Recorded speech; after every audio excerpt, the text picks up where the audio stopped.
Le directeur général de la Maif et vice-président de la Fédération française de l'assurance est mon invité ce matin dans Les Échos. Bonjour Pascal Demurger. Bonjour. Le département de l'Aude est sous le coup d'inondations. 3 mois de pluie tombée en quelques heures. Le Premier ministre Édouard Philippe a fait hier, lundi, le déplacement. Il a annoncé un état de catastrophe naturelle accéléré. Vous êtes assureur, quelles sont vos premières estimations, vos premières informations ? Alors les premières estimations, c'est beaucoup trop tôt, parce que on ne connaît pas encore l'ampleur des dégâts.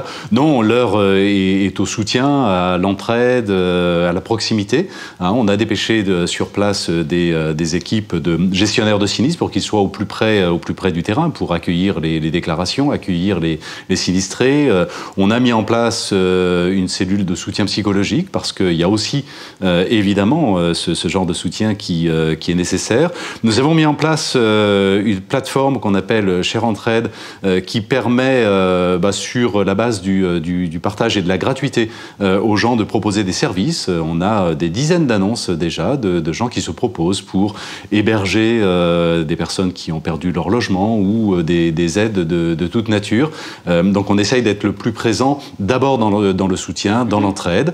Évidemment, très rapidement, nous allons verser à nos assurés qui ont été sinistrés de première provision, avant même de pouvoir évaluer exactement le montant des dégâts. Et puis, nous accueillerons d'ailleurs par tout moyen les déclarations de sinistres en étant naturellement très ouvert sur les modalités de ces déclarations, sur les pièces justificatives. Parfois, les gens ont tout perdu.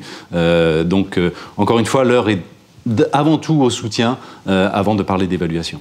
Le Premier ministre a lancé donc cette procédure d'état de catastrophe naturelle accélérée. Du point de vue des assureurs, quels seront les impacts, notamment pour les sinistrés, notamment en matière de délai de remboursement, et de l'autre côté, en termes de moyens qui permettent de prouver un sinistre? Alors, l'état de catastrophe naturelle permet, on rentre dans un régime légal d'indemnisation, et donc il y a un certain nombre de choses qui sont indemnisées. Pour ce qui concerne d'ailleurs la Maif, contractuellement nous couvrons en réalité, même s'il n'y a pas de déclaration de catastrophe naturelle, l'ensemble des dommages, y compris d'ailleurs les frais de relogement ou les choses comme ça. L'état de catastrophe naturelle permet d'unifier un petit peu les pratiques de la profession, permet d'accélérer les processus, et puis derrière, il y a également un régime de réassurance. Vous savez, c'est l'assurance des compagnies d'assurance qui est spécifique en cas de déclaration de catastrophe naturelle.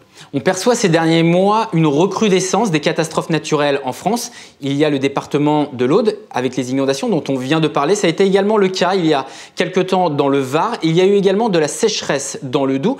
Est-ce que dans le secteur de l'assurance, cela signifie au sens large que les primes d'assurance vont être amenées à augmenter dans les prochains mois, dans les prochaines années?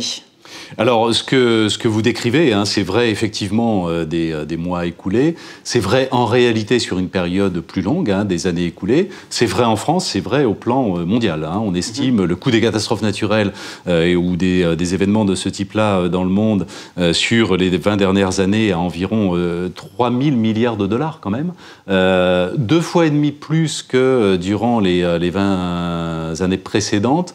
Et on considère que ça va de nouveau doubler dans les 20 ou 25 prochaines années. Donc on voit bien qu'il y a une tendance quand même extrêmement rapide, extrêmement forte à l'augmentation de ce genre de catastrophe. Qui produira une augmentation des primes dans les prochains mois, dans les prochaines années? Alors un événement comme l'événement de l'Aude, j'allais dire c'est notre métier de le prendre en charge. Le métier d'assureur, c'est bien précisément de prendre en charge des événements de ce type-là sans le répercuter immédiatement sur les primes. Ceci étant, pour l'année prochaine, on peut estimer effectivement, et c'est même quasi certain, que les tarifs vont augmenter, parce qu'il y a eu d'abord beaucoup d'événements de ce type en 2018. 2018, vraisemblablement, va battre le triste record en termes de coût des événements climatiques depuis au moins une décennie. Et puis, il y a une inflation sectorielle, le coût de la réparation, à la fois d'ailleurs dans l'immobilier immobilier, mais aussi en automobile, a beaucoup augmenté en 2018. Et donc, il y aura des hausses de tarifs, mais pas liées à un événement en particulier. Encore une fois, notre métier, c'est précisément de prendre en charge ce genre d'événement. Alors, Pascal Demurger, on va parler cette fois-ci de la Maïf, plus précisément 3,5 milliards d'euros de chiffre d'affaires en 2017, dans un secteur, celui de l'assurance, marqué par de nombreuses fusions, par exemple entre la Massif et Aesio, ou encore le rapprochement annoncé grâce à la loi Pacte entre d'un côté CNP Assurance et La Poste. À l'inverse, vous, à la Maïf, vous restez plutôt éloigné de ces mouvements de FUSAC, de fusion et d'acquisition.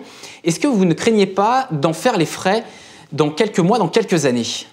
Alors ça, c'est vraiment une orientation stratégique qui en effet nous est relativement propre. Vous l'avez dit, il y a beaucoup de fusions ou de rapprochements en tout cas dans le secteur. On pourrait en citer d'autres entre Malakoff Médéric et Humanis, entre AG2R La Mondiale et la Matmut, sans parler d'ailleurs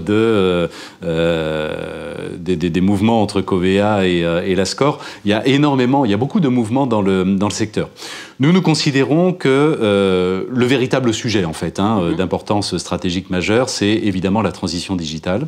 Et face à cette transition digitale, moi, je crois qu'il y a en réalité deux stratégies qui, je l'espère, seront des stratégies gagnantes. La première, c'est évidemment d'essayer d'être le plus agile possible, d'être le plus innovant possible, de pouvoir faire pivoter l'entreprise le plus rapidement possible pour qu'elle adopte les codes du digital, pour qu'elle s'adapte en quelque sorte à cette transition numérique.